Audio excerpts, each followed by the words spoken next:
nandito tayo ngayon sa Banawi. Banawi Arayat Auto Glass Supply mga kuloters. Para ipagawa natin yung nag-crack na windshield ng sasakyan.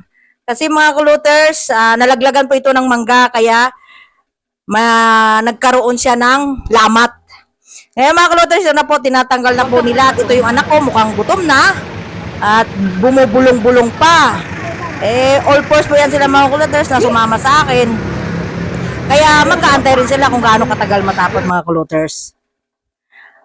Ayan po mga kuloters, binabaklas na nila.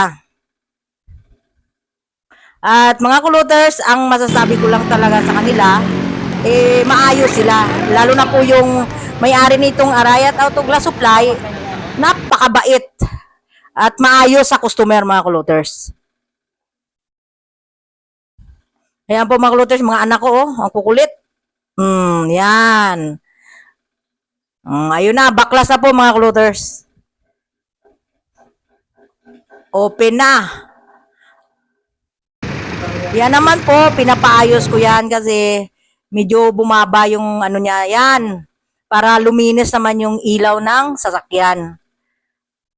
Pina-escoba ko para bumalik sa salinaw yung dating maganda. Ayan mga kuloters, yung gumagawa si kuya, siya yung tuka niya, yung magtintid ng salamin. Isa lang sasabihin ko mga kuloters, i-recommenda ko po sa inyo si kuya na napakagaling magtrabaho. Pulido po mga kuloters.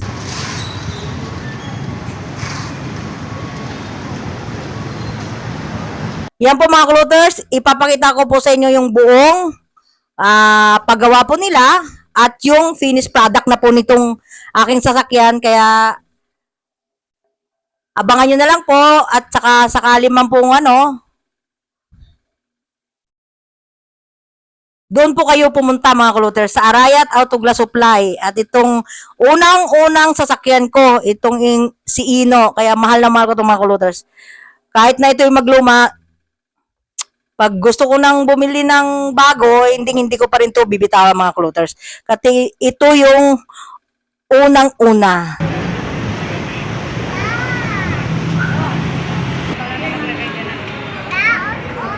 Mga kuloters, proven and tested ko na po dito. Talagang legit na magaling magtrabaho. Dito sa Arayat Auto Glass Supply. Ayan po mga kuloters ang ilaw.